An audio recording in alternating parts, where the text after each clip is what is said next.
Hi guys, thanks for joining me and welcome to this little impromptu broadcast that I have for you this evening. This is the next episode of the 12 months of Christmas, and as many of you know, each month we release a video and it basically builds up to the end of the year. Apologies, let me just put that in the right place. So we're all if I seem a little discombobulated this evening, it's because this wasn't planned. It was sort of planned. I had planned on recording this today, not actually doing it live, but we didn't have a Sunday morning crafting today. September's a little bit of an odd month for that. We've got a lot going on and I am on my holiday next week. Yay! Well, end of next week, so there's lots and lots going on, but I thought I was out today and I was doing some harvest. You may have seen the little impromptu sort of pop-up video that I just put into the Facebook group earlier, which was me bedrazzled outdoors. It was drizzly rain, it was appalling, but it was lovely, and Peter and I spent a good few hours just roaming the hedgerows, and this is what we ended up with. So what I thought I would do is come to you live and do the 12 months of Christmas video live this month. And what I will do is I will record it. So if I seem like I said, I'm doing something a little weird, it's because I'm actually going to edit this later on for a little bit more of a concise demo, tutorial, broadcast, I don't know, whatever you want to call it.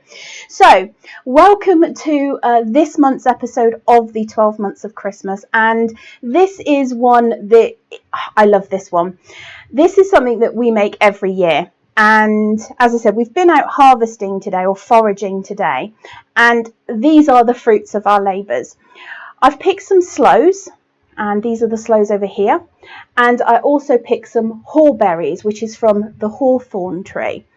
And I'm not going to be showing you anything to do with the hawthorns. I'm going to be making a hawberry sauce or a hawberry ketchup, but that's quite a long-winded process and requires a cooker and all kinds of things, and I was like, nope, because what could possibly go wrong if I tried to do that live?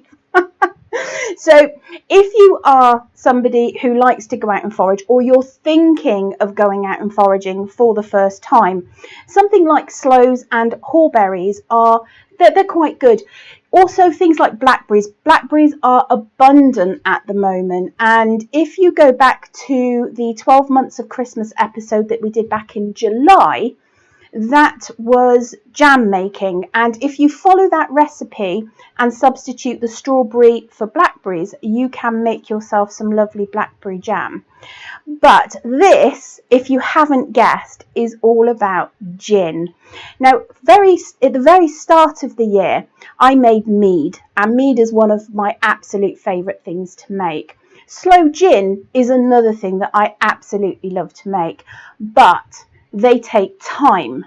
You can have sloe gin ready in about 10 weeks, but ideally you want to be leaving the berries in your gin for 6 to 8 months. That's what I have found is the best amount of time for me. However, if you have never made sloe gin before, now is the time to go out and grab yourself some berries.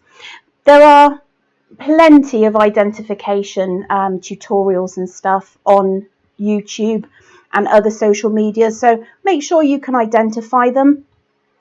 Sloes are also, you may find something that looks like a sloe but is bigger, and that's called a bullace, and to be fair, you can use them just the same. I have done a mixture of a sloe and bullace gin, and it comes out absolutely beautifully.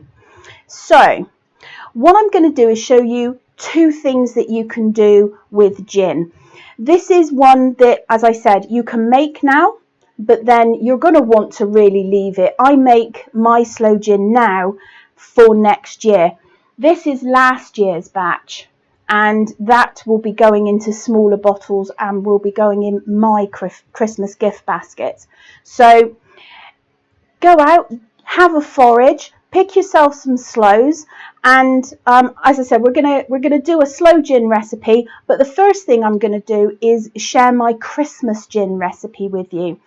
Now this is something that you can make and consume in about a week to 2 weeks. It's very, very quick to make, and there's a few ingredients that you're going to need for it. The first one is Bramley apples, and I foraged them from the tree in my back garden.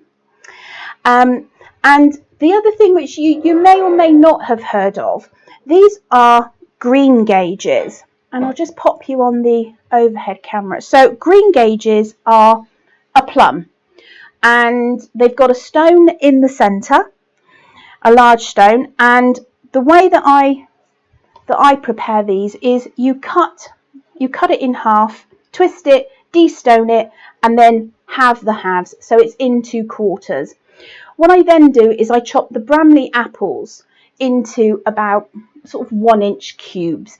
Keep your fruit nice and large. We're not going to be trying to puree it, we're going to be removing it from the gin later on, so you don't need to cut it very, very small. So those are green gages, and I foraged those from Tesco's. My local grocer hasn't had any in yet, so I had to go on a bit of a hunt for them. But they are at Tesco's. You can Google them, and I will just quickly show you. So here's my green gage. Let's take that stalk off, and put your knife in, and just run it. You can feel when your blade hits the stone in the middle, and just run it all the way round. Then, this one's going to be a really juicy one, I can see it. Oh, it's gone to mush. Right, let's do that again. It's leaked. As I was doing these earlier. So get your blade and go all the way around. So let your blade touch the stone in the middle. Go all the way round, and then it should just twist open like that, and you can see there's a really big stone in there. Now the way that I deal with the stone is with one of these very old-fashioned potato peelers, because it's got a corer in the end, and I just get my corer underneath that seed and scoop it out, and you can see it's quite a sizable seed. And then chop these in half like that, and that's really all there is to it for preparing those green gages. You potentially could use other plums. I've never used other plums. I've always used green gages, but you know, this is the sort of recipe where you can really just play around with it. If you don't have green gages, if you don't like green gages, don't use them. You can just do Bramley apples. You could put blackberries in there. There's really no kind of set rule to doing this. What I'm going to do is I'm going to read you off my recipe. And the reason I've put you on a blank screen is that when I edit this video, there's going to be text that comes up with the recipe on it. So I haven't gone mad, I promise. So let me read you the recipe. You're going to need 500 grams of chopped Bramley apples, 500 grams of green gages. That's stoned. That's after they've been stoned and chopped up. You're going to need 2 cinnamon sticks, 1 stem ginger, a little stem ginger syrup, and then you're going to want 30 grams of sugar per 200 grams of fruit. So we're using effectively a kilo of fruit, so I'm going to be using 150 grams of sugar. You can use granulated or you can use castor in either of these recipes. I'm going to use castor in my Christmas gin recipe simply because it's finer, so it will dissolve a little quicker. I'm just going to scooch off over here. No, just in the box. Lid off, please. My lovely assistant hath been chopping apples for me in the other room. Thank you. So I'm just going to grab everything off to the side. As I said, it's a little bit of me sort of hopping in and out, grabbing things because it's all over here. Now, what I'm going to put it in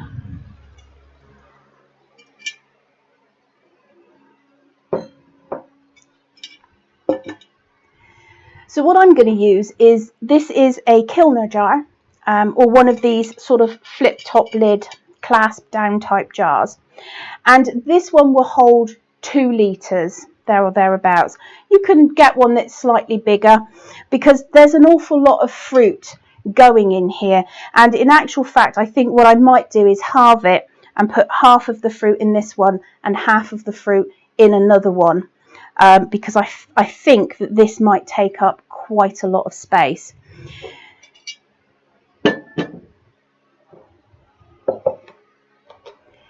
Here are my chopped apples. These are Bramley apples, or cooking apples, so they've got a nice sort of crisp tart taste to them. These are my quartered green gage plums. There's my stem ginger. I have 2 cinnamon sticks, and then I've got my 150 grams of caster sugar. And both of these recipes are so unbelievably simple. It is just throw it all in. So let me get a little bit organised. Now these jars I have sterilised, and I have sterilised them by submerging them completely into boiling water and leaving them there for several minutes. I then take them out, allow them to air dry, because you don't want a hot jar, because otherwise when you put your fruit in it will start to cook. And I'm also going to give myself, let's just see how much fruit I can get in here. I'm going to do 2 jars. If my lovely assistant would get me the other jar, what is in the kitchen. Thank you very much. So I'm going to, no, the other one that's in the kitchen. Thank you. So I'm going to take half of my apples and half of my green gages. I think you probably may want to go with a much bigger receptacle. This was the only one I had free. And let's just put that on there. Let's put some more of those in. The other one that's like this, it's just in the kitchen on the side. Thank you. So I'm going to put in half of my sugar, and this is a jam funnel, so it's got a nice wide mouth on it. You've probably seen me use it in some of my other videos. It just saves it all going everywhere. So in with my stem ginger, and I've just chopped it up into half a dozen pieces. So I'll put 3 in there, and I'll put 1 cinnamon stick. So that's all in, sort of in my jar there. Let me get rid of that. What I tend to do, I'm going to put this to one side. I'll make 1 jar, but I'll make the other one after. And apologies if you can hear the fan going. I don't know if, I know we've got some international people watching. Hello! In England at the moment, the weather is crazy. It is absolutely crazy. And today it was drizzly. So everything just was so humid. The temperatures here have been absolutely crazy. So I've got half of my ingredients in here, and here is the stem ginger. This one I just got at Sainsbury's, but it's stem ginger in a sugar syrup. And because I do like a little bit extra of the ginger syrup in my Christmas gin, I actually have this extra. So I've put in half of my my ingredients into this jar, and the other half will go in another jar. And I'm just gonna, now this is to taste. I probably put maybe about 20 ml of ginger syrup in there, and this is one of those recipes. I just have to keep scooting off. So this is one of those recipes where you make it the first time and then you adjust it. Now, if you feel that there isn't enough sugar in here when you taste it, you can always add more sugar later on and what we call back sweeten it. So don't worry about that. So I have my apples, my green gages, my cinnamon stick, half of the sugar and half of the stem ginger, all in here. And then all you're going to do is grab your gin of choice. Now this is a London dry gin. Gordon's, I completely forgot the name of it then. It's one of my favourites for this. It's a very nice clean tasting gin, and it really does take on flavours, I found, very well. All you do is fill her up.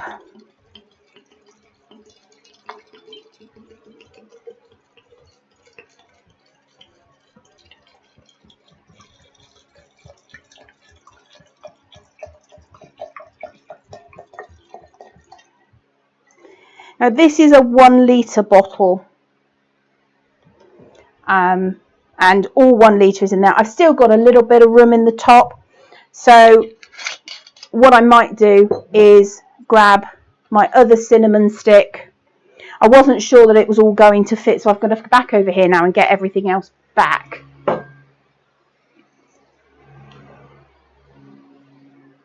You could use a slightly bigger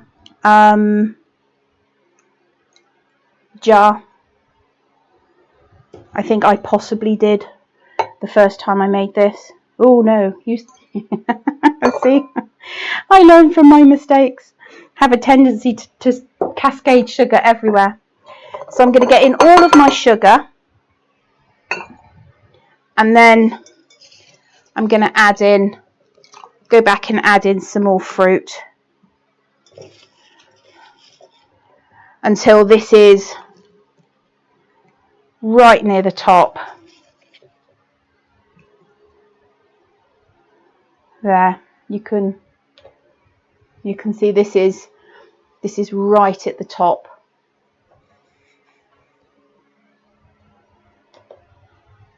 And then just seal it up.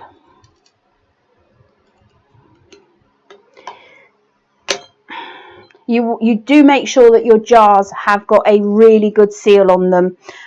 You don't want to be shaking this up and then finding that your jar sprung a leak, which has happened to me. Turn it upside down and just give it a little bit of a jiggle. Don't try and do a Tom Cruise cocktail job. It doesn't need it. Just give it a little bit of a jiggle, because all we're doing is we're just moving that sugar around. And there you go. That is Christmas gin. Now, put it in a cool, dark place for 1 to 2 weeks. And you'll go every couple of days and just turn it upside down. Give it a little bit of a wiggle, a little bit of a jiggle. And those sugars will dissolve. And then after a couple of weeks, pop the lid, have a little taste, see if it's, getting there. Put the lid back on, and just leave it a little while. This can be ready in about a week. I do find that I like the flavours to infuse a little more, so I tend to leave mine a month, maybe 2. But this is a very, very good, quick way of making a little homemade something. And you're not brewing, you're not fermenting, you haven't got to have a lot of equipment. You can do this with jars And if you've got smaller jars, then just divide up the ingredients equally, divide up the gin equally.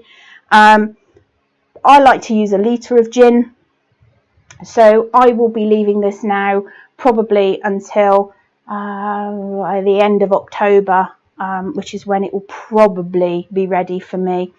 But once you've got your recipe, and you know, for example, if you want to add a little more sugar or you want a little less sugar, play with your recipe, write down your ingredients, and as I said, within a couple of weeks you can have a homemade sort of gin, a custom gin, which you can then put in your baskets to give away to family and friends at Christmas.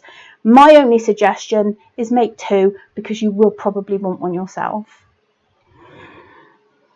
So that's our Christmas gin. The other gin that I have to share with you this evening is Sloe gin, and it's a classic. Sloe gin is, I love it. It's absolutely beautiful. And I like to put Sloe gin in my mulled wine at Christmas. It really just takes mulled wine to this whole different place. So I will see if I can find my recipe. As I said, I'm off on holiday next week for sort of 10 days, 14 days, something like that. We're off to the Lake District. So there will be a 12 months of Christmas info sheet to go along with this episode, but it won't be done until I get back, probably. So in the meantime, I will leave this video up, or I will try and just give it a quick edit and actually put it into the 12 months of Christmas series. If you're not familiar with the 12 months of Christmas, then do hop over to our website. From the link, from the main menu, click Makery TV, and there you can see the episodes for the 12 months of Christmas, dating right back to the start of this year. It's been an incredible year, and I have absolutely loved doing this. I do kind of go, oh, we have so much Christmas in the Makery. And to be fair, I love it. I do. But we do have an awful lot of Christmases, and this year it has been every month. But we are on the home stretch now with this, and I think these gins are really going to give you something that you can do quicker. Like I said, this can be ready in a couple of weeks and you can be enjoying it. This is one that I made last year, and it's not a clear gin, so don't be put off if you make this and it's not a clear gin. It's not clear because we're going to be infusing it. But this, especially if it's warm, oh, you'll see. You'll see. So I'm just going to pop all of this over here. And making Sloe gin is even simpler. When you pick your Sloe berries, obviously you're going to want to give them a wash, and then what you're going to want to do is pull off as many of the stems as you can. You're not necessarily going to get them off of everyone. Don't worry about it. You've then got 2 options. The first option that you have, which is the one that I use, is you weigh out 450 grams-ish. You pop them into a Ziploc bag and you throw them into the freezer. Now, traditionally, Sloes would be picked after the first frosts. However, we're pretty much heading towards the end of the Sloe season. It's the start of September. There's not a frost in sight. So what that does is, by throwing them in the freezer, it kind of, to be honest, I don't know what the technical term is for what it does to the fruit, but it makes them better for sort of imparting their flavours into the gin.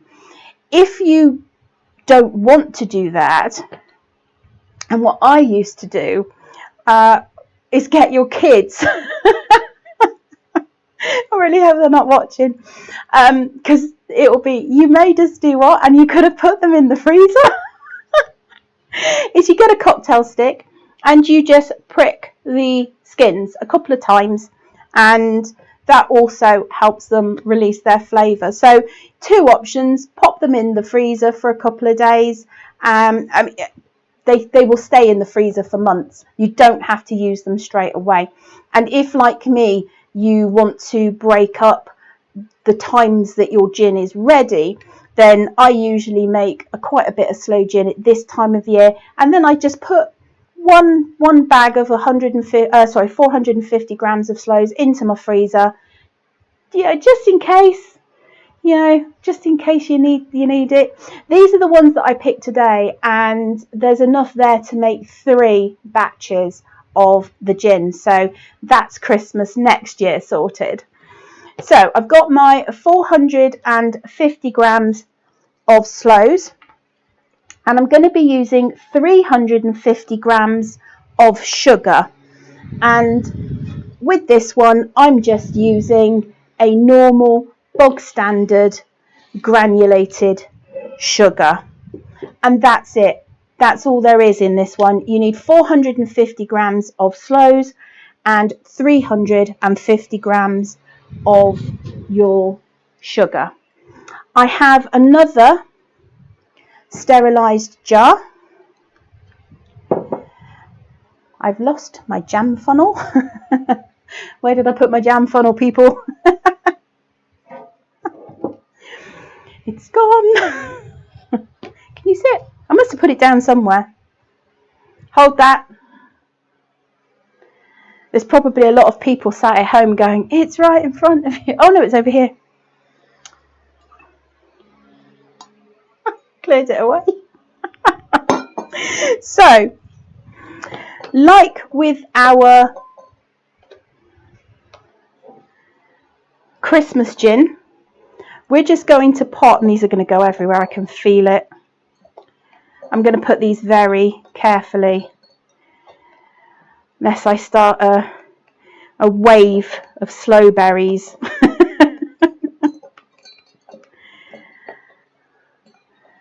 They're such a gorgeous colour as well, and when I've got these in the pot, I will grab. These were frozen. You can see there's some ice still left on them, but be brave. There we go. So these are lovely, the colours of them, and when it's all complete and it's all done, you just get this beautiful, let me move this out of the way because it's focusing on that. When your gin is done, you get this beautiful colour, and there's nothing quite like sloe gin. It has a very unique taste. So that's the sloe berries in the pot. 450 grams of sloes and 350 grams of sugar. Now again, when all the sugar is dissolved, it will still be quite young. I like to leave this for about 6 months minimum. That's just me. With your first batch, you're going to want to try it, take a little taste each month. Just remember that you don't want, this is all sterilised, so you don't want to be introducing things into here.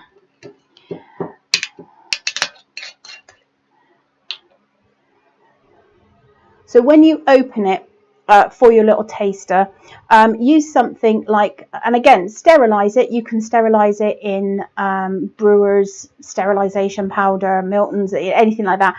Generally, when I'm doing samples, I use a turkey baster, and you can just take yourself off a little sample, pop it in a glass, and have a little taste. So that's the sugar and the berries in, and we now add in our gin.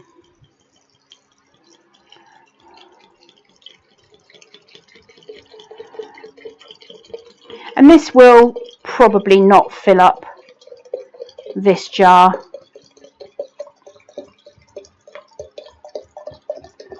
We'll end up with a little bit of space at the top. You can, if you want, add in more berries, you may have a smaller jar. So just you know, just work with what you've got, divide things up.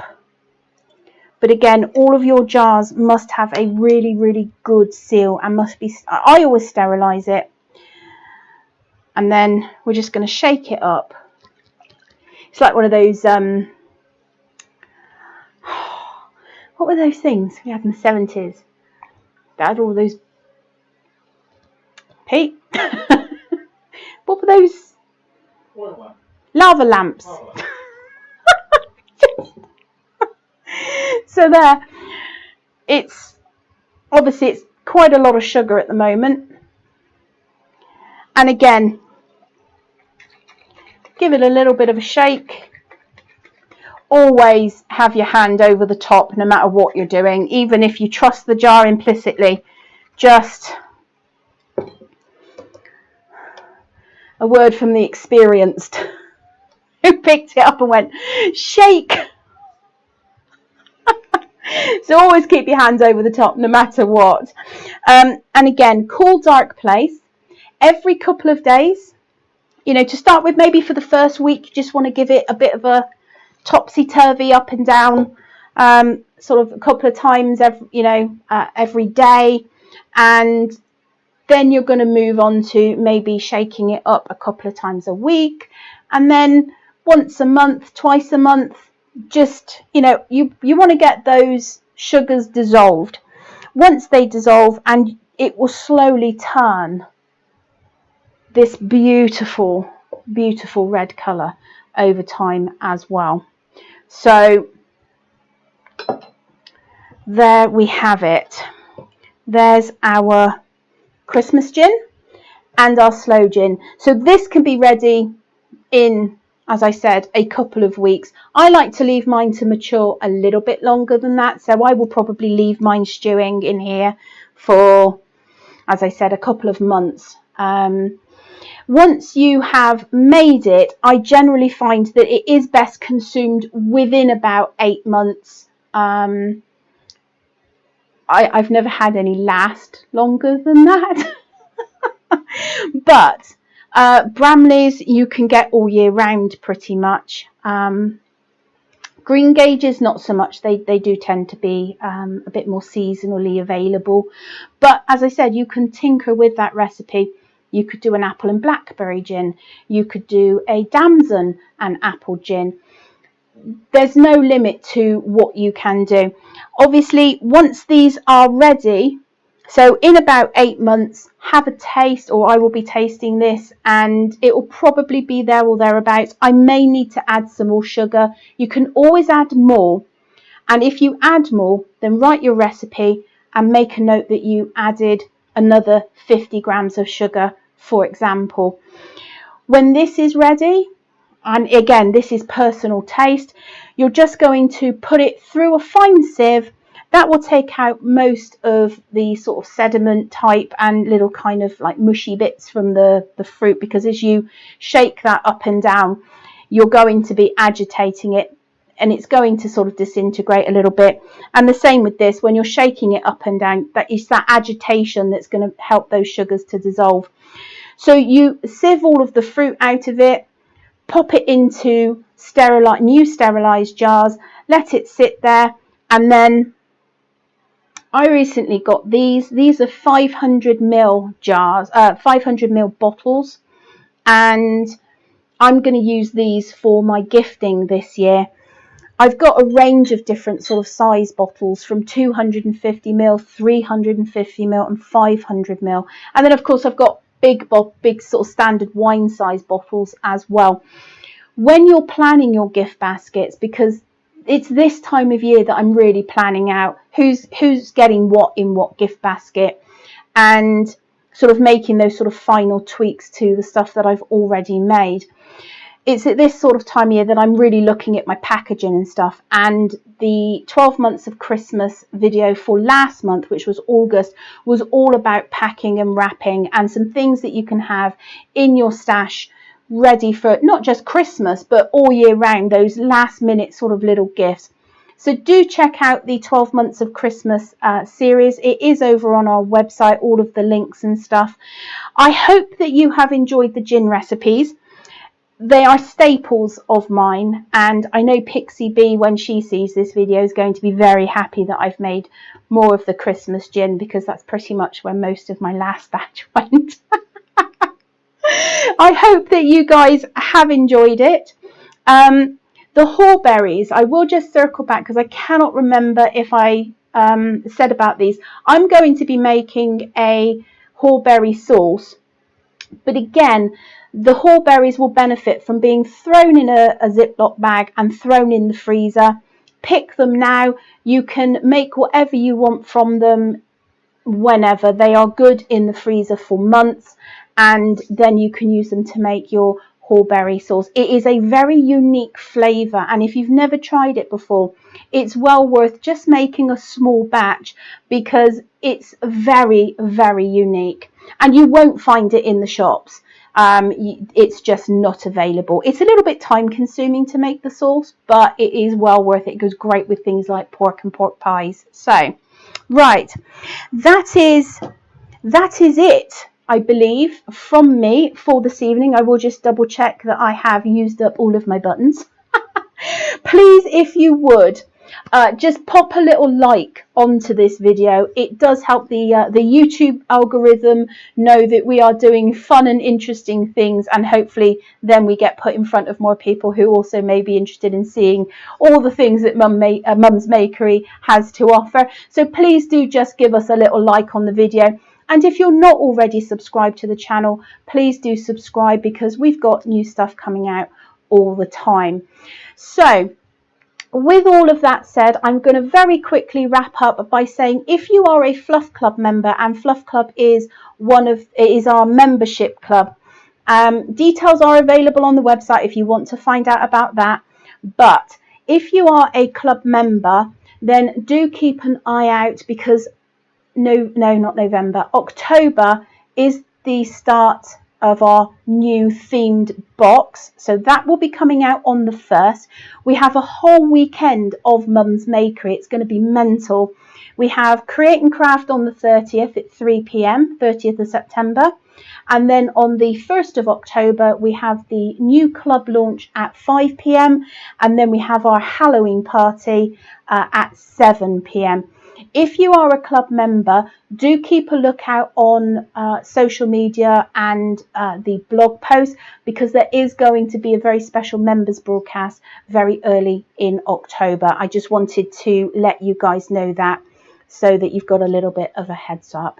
So that's my 2 Christmas gin and Sloe gin recipes for you guys. I would love to hear what you make, and if you've got a recipe that you might like to share that you think I might like to add to my repertoire for my baskets, please do send me an email. I always love hearing about what you guys are making. So that's it from me for this evening. I hope you guys have enjoyed it. Thank you very much for choosing to spend your time with me today. So that just leaves me to say, I wish you all a very crafty day.